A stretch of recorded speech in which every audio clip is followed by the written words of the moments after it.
Magandang hapon po mga kababayan ko. Ito po si Chris Villanueva po dito po sa Middle East. In particular po dito po sa Al-Khobar, Saudi Arabia po. Pag-usapan po natin yung nangyari pong impeachment voting. Yung pag-convene po ng ng Senate as a impeachment court po last 2 days ago po. Kasi kahapon yata yung pinaka-uli po nilang araw eh. So ng June 10 po, yung nagkaroon po sila ng botohan ng 18-5. 18-5 po. 18 pabor po na ibalik po sa i-remand po yung Congress, yung dalawa po nilang issue na gusto po nilang ipaliwanag ulit ng Congress. It doesn't mean naman po na ibinalik po nila yung buong impeachment per se. Pero meron po silang dalawang motion, parang clarification po. So okay lang po yun. Kahit pa paano po ibig sabihin po ng buhay po yung buhay po yung impeachment. Tulad po ng siguro marami po nag-expect na tumawa po siya yung talagang nagbunyi po sila na kasi kala po nila patay na impeachment. Pero hindi po eh.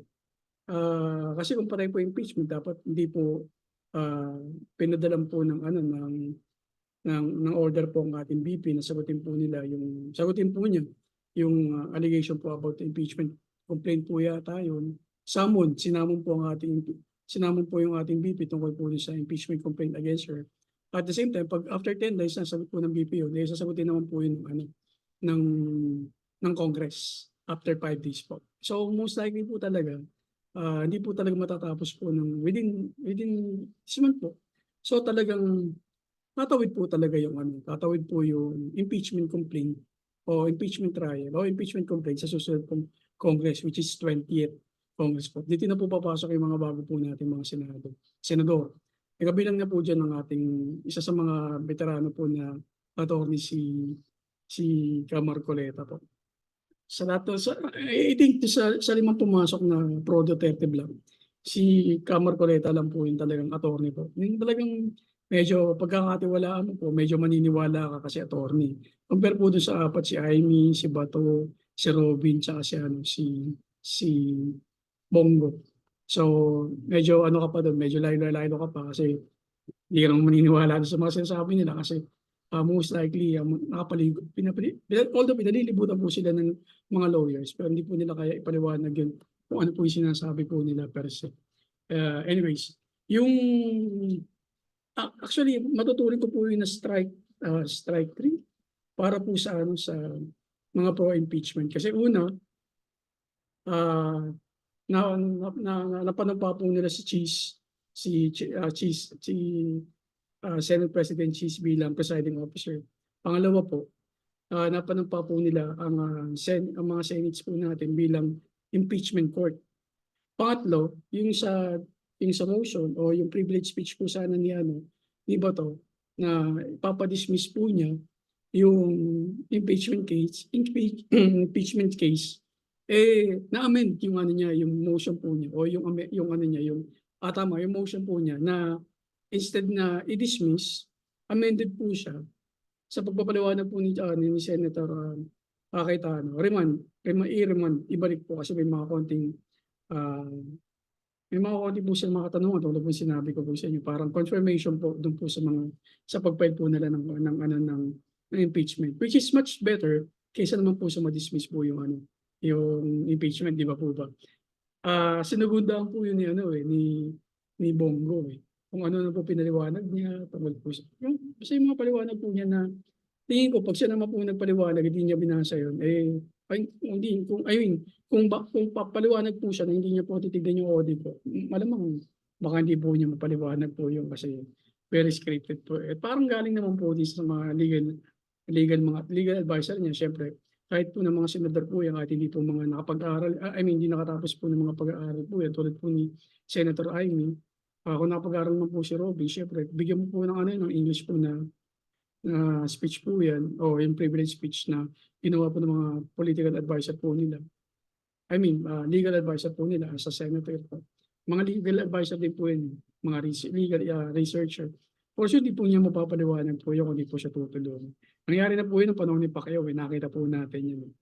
Anyways, so maganda po yung nangyari kahapon. For me, it's strike three.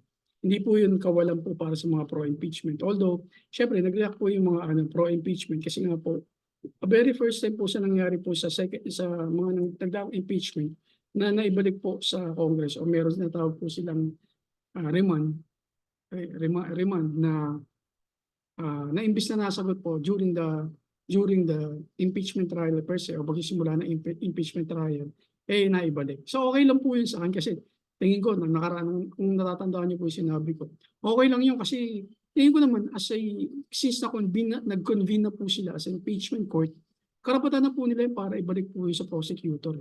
Since tatayo na po sila as court, ang Congress ay tatayo na po as prosecutor, talagang inutusan na po sila ng court, di ba po? Parang may mga lang po, clarification lang. So okay lang po yun. Sa tingin ko, okay lang din po yun. At saka sa tingin naman din po ng mga iba, okay lang din po yun. Kasi syempre, papasako po talaga tayo sa court eh. So ang court ang mas mataas kaysa sa prosecutor po, di ba? Tapos ang defense sa susunod po. Kaya lang, pangit naman po sa nangyari doon sa dismissal motion niya, di ba to? Gusto nila ipa-dismiss, nanumpa na sila eh. Parang, parang lumipad po yata yung mga utak po nila. Hanggang pa po sila bilang mga husgado.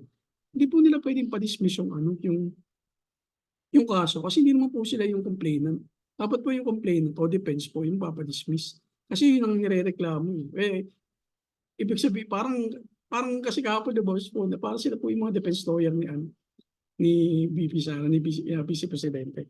So, okay lang. At least, alam po natin na tuloy-tuloy lang po yung kaso ng impeachment o magkakaroon po ng impeachment trial pagdating po ng mga bagong batch po ng Senado, yung mga bago po natin mga senator. Although iba, dati na po yan. Pero iba po, mga veterano na po yan kasi galing na po sa mga dating impeachment po yan. So, depende na lang po yan sa uh, pagbobotohan po nila during the impeachment trial per se po. Anyways, ang nakakatakot po dyan para sa mga pro-Sara, kapag lumabas na po yung mga ebidensya po, kaya po kaya nilang tanggapin yung mga ebidensya, lalo na po kung mabibigat po ito. Kung si Corona nga, hindi kinaya yung ebidensya. Talagang nag-walkout po kung natatandaan niyo si Corona, di ba? Nag-walkout po siya kasi talagang proven, ang titibay po ng mga ang titindi po ng kailangan niyang baragi ng mga government official sa COA, sa BIR, ombudsman. Yan po yung mga tumayo po na tumayo po ng mga witnesses against him na talagang sinasabi doon, o maski yung DOJ po natin, tumayo as a witnesses doon po sa pagfile niya po hindi niya po tamang pagfile po ng SALN. Hindi naman po yung naging basehan din po para matanggal po di ba? Si Sereno, kung natatandaan niyo po, former Chief Justice Sereno. Kasi si Sereno po yung babae po. Kaya lang, hindi na tuloy yung impeachment kasi ayaw po ng ating Pangulo po yata. So nagkaroon na lang po ng core warrant which is tingin ko much cheaper, tsaka hindi po kasi sa trabaho po ng Senate tsaka ng Congress. Although, nasampa na po sa impeach na po siya sa Congress dati, si Sereno. Pero hindi po natuloy sa Senate kasi kahit pa paano parang hindi ko po alam kung mas marami pa rin pong kakampi during the time si President na former President na panahon po ni Digong. So, inampo nila sa warrant. So, in the end, natanggal po si Sereno. Di ba po? Kasi may mga po dun may mga ebidensya po dun. Supreme Court na po yung nag-rule na talagang hindi po siya honestly na nag-file po ng kanyang SALN, which is ganito rin po yung mangyayari kay Sara Duterte po. Lalo na po, may mga hidden wealth po yata sila o mga pera po siyang tinatanggap na hindi po nila pinapakita sa SALN nila. Actually, ang napipigilan lang po ang Congress na makita po yung SALN po ni VP Sara kasi sa ombudsman po natin ngayon na appointed po ni Duterte. Pero pagtapos po ng appointment po ng ombudsman po natin, sabi po nila mga August po tapos yung ombudsman natin. Nag-SALN po kasi bago mo makita. Sabi po ng ombudsman po, kailangan po with the permission ng tao na nag-file ng SALN. May gano'n po ba? Dapat po 'di ba 'pag ano, 'pag freedom of information po, 'pag hiniling mo 'yun, bibigay mo 'yun. Kasi gano'n po yung nakatakda sa freedom of information. Kaya lang since na alam mo na mga pulitiko po natin maraming tinatago. So kailangan as per ombudsman, kailangan ng approval po ng ating, ng nag-file ng tao na nag-file ng SALN po na 'yun. So which is hindi po makita ng mga ano, ng mga Congress po natin, yung SALN po ng ating VP Sara. Gano'n din si Marcos, hindi po nila makikita 'yun kung may pa-file po silang, impeachment complaint, kung gusto po nilang, ah, tignan kung naging honest to goodness po ba yung po nila ng impeachment. So, kapag nagkaroon po ng ano, impeachment trial, puwede na pong halongkatin po yung ano, yung bank account po nila Sara, yung asawa po niya. Katulad po yung nangyari po kay ano, kay Chief Justice Corona po, maging kay, Erap Estrada po, 'di ba nakita po natin yung pagkalikal ng mga bank accounts po nila, eh. Ah, Kasi po, bibigyan na po sila ng mabibigyan na po sila ng permit ng AMLAC na makita po yung mga bank accounts. Yun po yung siguro isa sa mga nakakatakot po ni Sara na mangyari kasi sasambulat sa kanila kung gaano po talaga kalaki ang pera po ng mga Duterte. Siyempre meron pang bank account na sinasabi po diyan, joint account po ng patatay po niya tsaka niya, 'di ba po ba? Tapos yung pag-threat nga po niya sa buhay po ng ano, ni presidente. At marami pa pong iba, eh. So seven article of, impeachment complaints po yung ano, kaso po niya, na in-impeach po siya sa Congress. Yun naman po yung sinabi ko po kaninang umaga. So yung sa una pa lang yung internet niya, international news po yung nag-ano po nun, nag-cover din po, kinapture po nila yung binalita po nila sa bansa nila na meron pong Vice Presidente ng Pilipinas na trinitin na i-assassinate o trinitin ang buhay ng Pangulo. Which is, sa ibang bansa po medyo ano po yun, kumbaga parang, uy, red red flag ba kung tawagin po nila. Kasi nag-aano po yun, diyan na rin po papasok yung inciting for sedition po, eh. 'Di ba po nag-aano kayo nag-i-invite ka po ng ano, ng chaos, o nag-i-invite ka po na to destabilize the government. Kung gusto mong patayin yung presidente parang gano'n po. Parang ano po yun, parang indirectly gano'n po yung sinasabi mo na kailangan na natin mag-aklas kasi, eh, may hinire ka ng assassin, 'Pag namatay ako kailangan magkagulo na kayo, parang gano'n ba?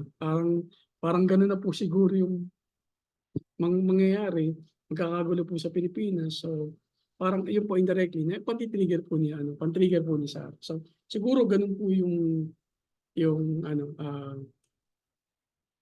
gano'n po yung isa sa mga ipe-present po ng ano, ng mga prosecutor tungkol po dun sa inciting to sedition po niya. So ngayon po, hats off po ako dun sa 18 na bumoto. Sama po talagang hindi niyo po pinayagan na mamatay po o ma-dismiss po yung ano, impeachment trial. At gano'n din po, hats off po ako dun sa 5, talagang pinaglaban po nila.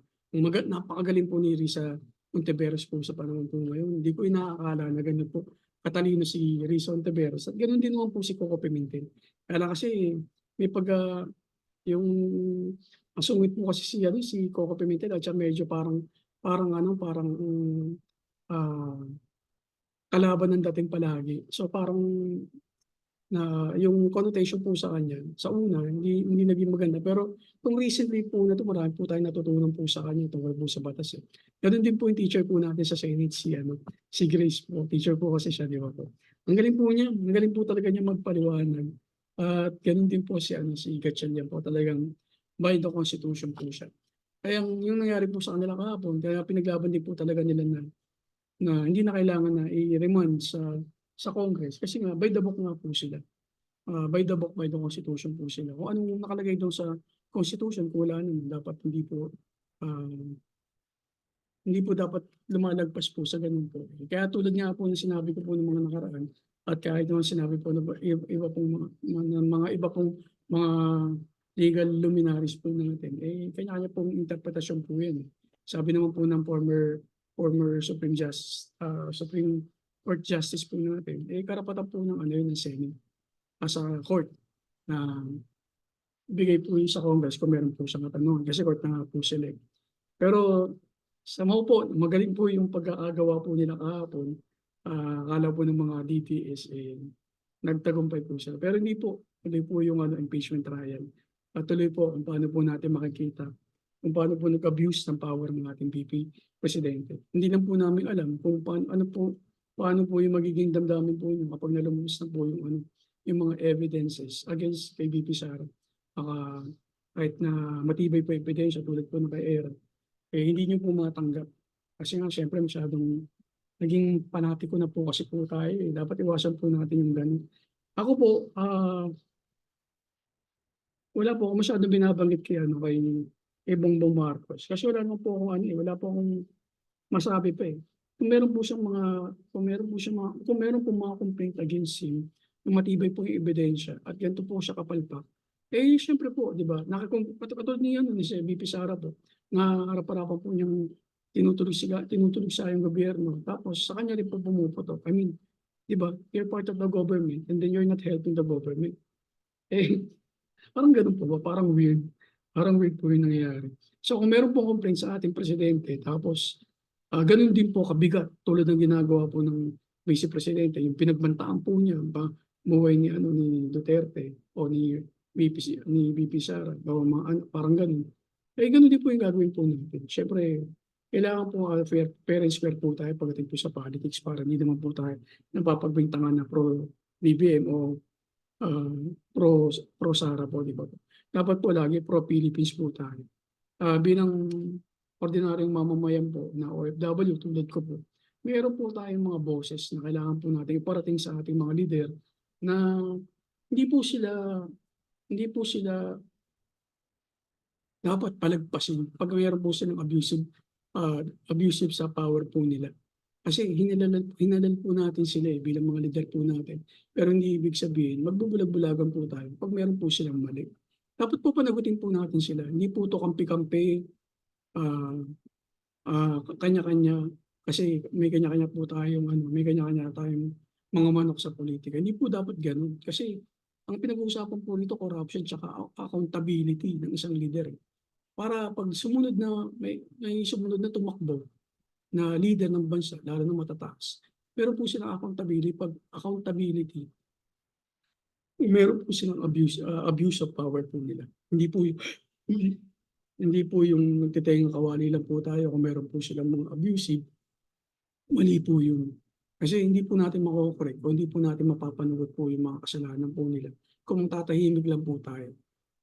Napakamaganda po yung panahon po natin sa ngayon kasi marami na po tayong mga vlogger, mga podcaster, tapos mga kailangan po mga social media influencer na very neutral. Tapos parang nagre-report na po sila tulad po sa TV, nag-interview po sila, real talk, kumbaga real talk po yung ginagamit po nila. Di naman po sila mga lawyers. Although marami rin po lawyers na meron po mga podcast and mga vlogs na nagbibigay po sila ng mga advices tungkol po sa mga politika po natin. Unlike before po na panahon po ni Era, pwede panahon po ni CJ Corona. Konti lang po mabibilang mo. So kontrolado pa po ng media yung magiging opinion po ng masa. Unlike po ngayon, ang dami na po lawyers na mapapanood po sa YouTube na nagbibigay po ng interpretation po based sa mga nangyayari sa ating bansa o for abusive ng mga leader po natin tulad po sa nangyari impeachment. So, it's up to you na lang po kung sino po yung pakikinggan mo. Dapat po makikinig po tayo neutral. Kung isa na po yung pinakikinggan po natin, mga media influencer lang po, paid media influencer po, tulad po ng mga pro-Duterte po. Marami po kasing kahit na lawyer po sila, alam na po nilang mali pinagtatanggol pa po nila. Ganun po ba?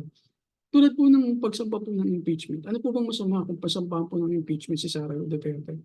Kung di naman po siya guilty, edi ma-acquit po siya. Di ba po ba?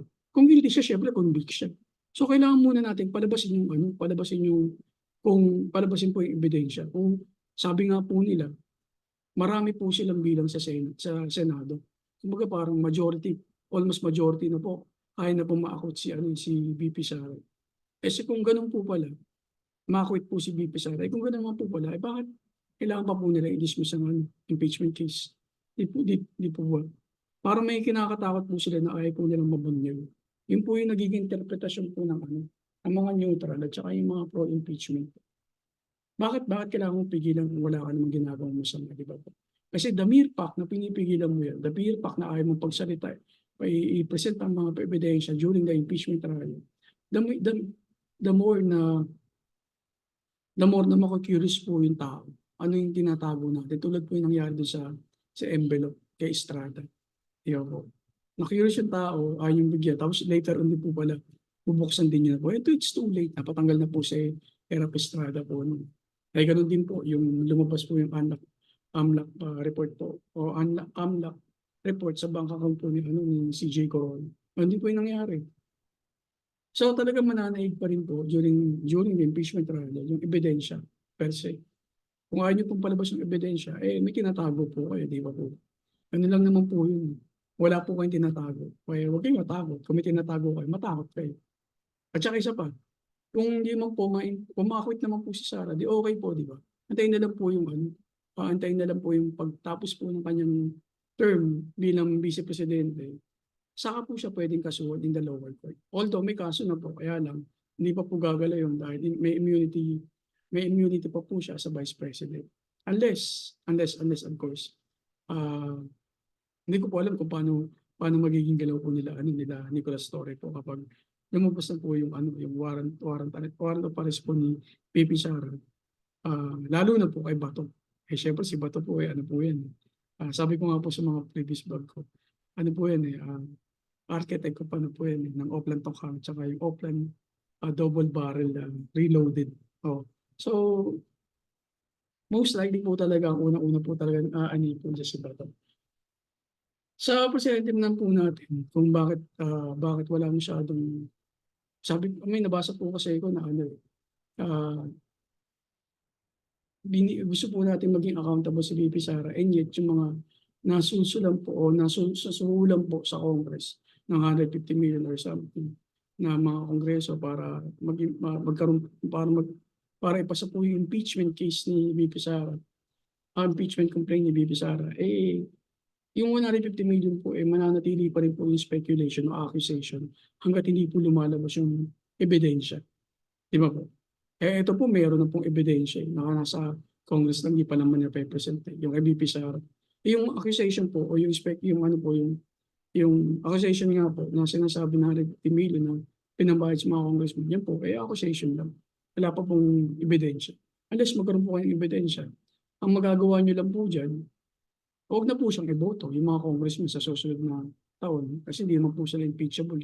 Hindi nyo naman po sila unless magsampa po kayo ng kaso against them and then ma-prove niyo po na meron nga po nangyaring bribery na 150 million para mapanagot po itong mga mga congressman po natin na to na pumirma po sa impeachment.